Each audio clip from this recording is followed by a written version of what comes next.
गरीब बूढ़ी महिला की कहानी।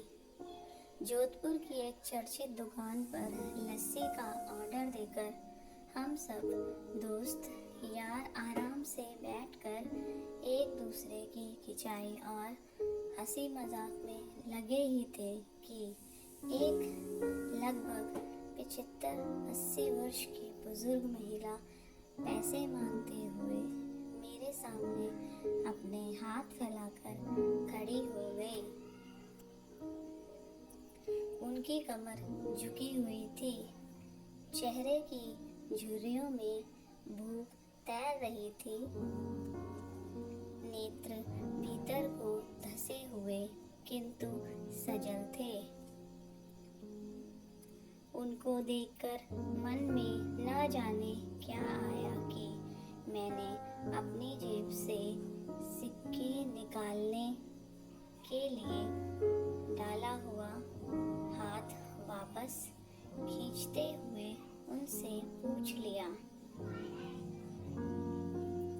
दादी जी लस्सी पिएंगे?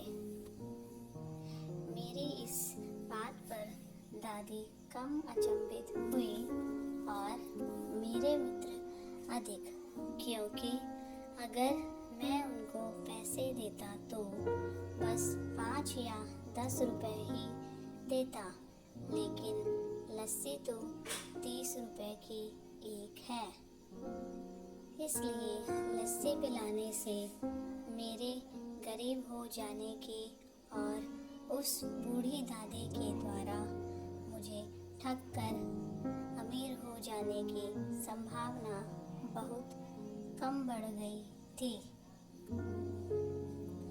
दादी ने सकुचाते हुए हामी भरी और अपने पास जो मांगकर जमा किए हुए 6-7 रुपए थे वो अपने कांपते हाथों से मेरी ओर बढ़ाए।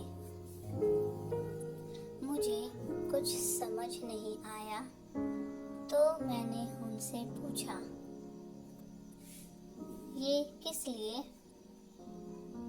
इनको मिलाकर मेरी लस्सी के पैसे चुका देना बाबूजी। भावुक तो मैं उनको देखकर ही हो गया था। रही बची कसर उनकी इस बात ने पूरी कर दी। एकाएक मेरी आंखें छलछला आई और भर भराए हुए गले से मैंने दुकान वाले से एक लस्सी बढ़ाने को कहा। उसने अपने पैसे वापस मुट्ठी में बंद कर लिए और पास ही जमीन पर बैठ गई। अब मुझे अपनी लाचारी का अनुभव हुआ, क्योंकि मैं वहाँ पर मौजूद दुकानदार अपने दोस्तों और कई अन्य ग्राहकों की वजह से उनको कुर्सी पर बैठने के लिए नहीं कह सका। डर था कि कहीं कोई टोक ना दे, कहीं किसी को एक भीख मांगने वाली बूढ़ी महिला के उनके बराबर में बिठाए जाने पर आपत्ति न हो जाए। लेकिन वो कुर्सी जिस पर मैं बैठा था मुझे काट रही थी। लस्सी कुल्हड़ों में भरकर हम सब मित्रों और बूढ़ी दादी के हाथों में आते ही मैं अपना कुल्हड़ पकड़कर दादी के पास ही जमीन पर बैठ गया, क्योंकि ऐसा करने के लिए तो मैं स्वतंत्र था। इससे से किसी को आपत्ति नहीं हो सकती थी। हाँ, मेरे दोस्तों ने मुझे एक पल को घूरा, लेकिन वो कुछ कहते उससे पहले ही दुकान के मालिक ने आगे बढ़कर दादी को उठाकर कुर्सी पर बैठा दिया और मेरी ओर मुस्कुराते हुए हाथ जोड़कर कहा, ऊपर बैठ जाइए साहब।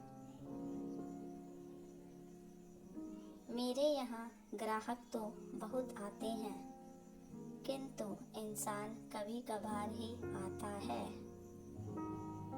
अब सबके हाथों में लस्सी के कुल्हड़ और होठों पर सहज मुस्कुराहट थी। बस एक वो दादी ही थी जिनकी आंखों में तृप्ति के आंसू, होठों पर मलाई के कुछ अंश और दिल में सैकड़ों दुआएं थी। ना जाने क्यों जब कभी हमें 10-20 रुपए किसी भूखे गरीब को देने या उस पर खर्च करने होते हैं तो वो हमें बहुत ज़्यादा लगते हैं। लेकिन सोचिए कि क्या वो चंद रुपए किसी के मन को तृप्त करने से अधिक कीमती हैं?